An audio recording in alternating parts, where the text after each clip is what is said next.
Hi there, so sorry for, I haven't actually done any videos for like a month. Happy New Year everyone, thank you so much for all the shares, all the new subscribers, all the new likes to the page. Hopefully I don't disappoint you with anything that's shite. I've been quite ill recently, so I haven't actually done any videos. I'm also one of the organisers for the Inverness March for Independence, which is on the 25th of January. If you can come up to Inverness for it, we promise not to disappoint. So Boris Johnson, of course, replied to Nicola Sturgeon's request for a Section 30. So if you're not aware, Section 30 is a formal request from the Scottish Government to give them the power to hold another independence referendum. So Boris Johnson, of course, said no. This was to be expected. There's a few people gloating about it, but definitely didn't expect Boris Johnson to say, oh yeah, you can have another independence referendum, because they know that they're not going to win. And the funny thing is, really, I mean, the only reason that Boris Johnson gives for saying no is that it would be undemocratic, because it was a once-in-a-lifetime vote. And this sort of phrase of once-in-a-lifetime, once-in-a-generation has been passed about quite a lot. So let's debunk this once-in-a-lifetime thing once and for all. So when we had the 2014 referendum, you had Alex Salmond and David Cameron, the Prime Minister at the time. They created the Edinburgh Agreement in 2012. I'll put some links in the description so you can check it out yourself, so I'm not really going to go over every single thing that was in the Edinburgh Agreement. But one thing that certainly was not in the Edinburgh Agreement was the phrase once in a lifetime or once in a generation. While the comment was made by Alex Salmond, it was made by Nicola Sturgeon, various members of the SNP and probably Yes activists at the time, said that the independence referendum was a once in a lifetime opportunity or once in a generation opportunity. When I heard that back in 2014, the way that I interpreted it was a way of showing how historically important the vote was, because it would change the entire future of our country. For the better, that's voting yes, or for the worse, staying in the UK, of course. And so in Boris Johnson's reply to Nicola Sturgeon's request for a Section 30, Boris Johnson said that it would be undemocratic based on the fact that it was a once-in-a-lifetime or once-in-a-generation vote. This is low even for Conservatives. It's low even for Boris Johnson, and only shows that they're, as Nicola says actually, terrified of another independence referendum. So it's very important to remember that once in a lifetime or once in a generation is not mentioned whatsoever in any legislation to do with Scottish independence.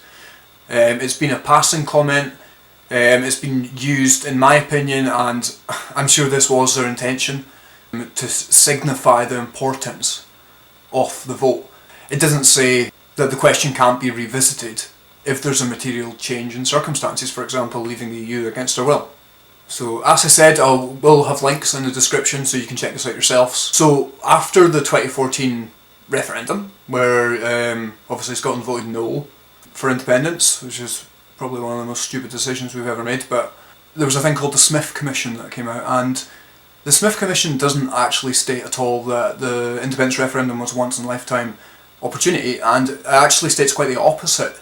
It says that there's nothing stopping Scotland from having another referendum if the people do decide. Okay. The Scotland Act as well, it does not mention at all once in a lifetime generation, once in a lifetime opportunity. There's no legislation which contains this.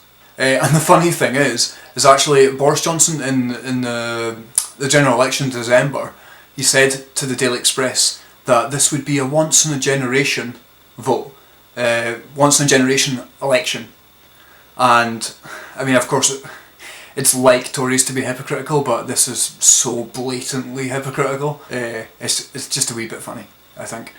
In the general election, the Tories, certainly in Scotland anyway, they seem to sort of like copy and paste their propaganda leaflets. So they would say things like, I'll put an example up here, but so you would say, if you vote Conservatives, you will be protected, there won't be an independence referendum, but if you vote for the SNP, that means another independence referendum, and it's your choice. SNP won 47 seats in the general election, So is that not the people's choice that they want an independence referendum based on the Tories' own leaflets? But on a positive note, the fact that Boris Johnson is using this once-in-a-lifetime, once-in-a-generation malarkey as a means of stopping an independence referendum, it actually plays into the hands of the SNP and it plays into the hands of the Greens and Scottish Socialist Party and anyone that supports independence, because regardless of whether you support independence or not, Boris Johnson is denying something that is a democratic right of the Scottish people, and he's only going to create more support for independence, or at least more support for another vote on independence, which,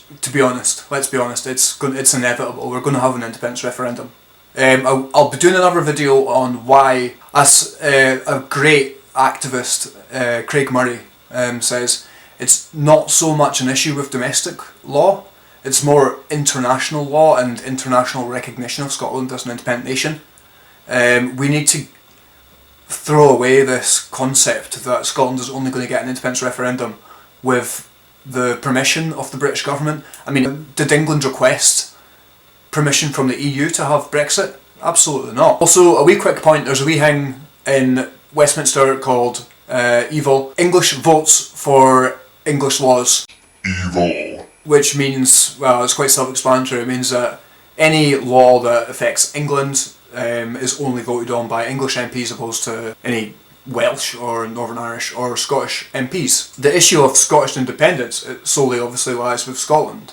Why does the authority of whether or not Scotland can have another independence referendum lie with English MPs when it's a matter of Scotland? Don't be scared by the fact that Boris Johnson says that you can't have another independence referendum because it was once in a lifetime, because it's not in any legal document whatsoever. So thanks very much for listening, and once again, please, if you can come up to Inverness on the 25th of January, you will not regret it. It's going to be so much fun. Come up to Inverness, a warm Highland welcome awaits. So we'll see you all then, and I'll see you soon, and thank you very much.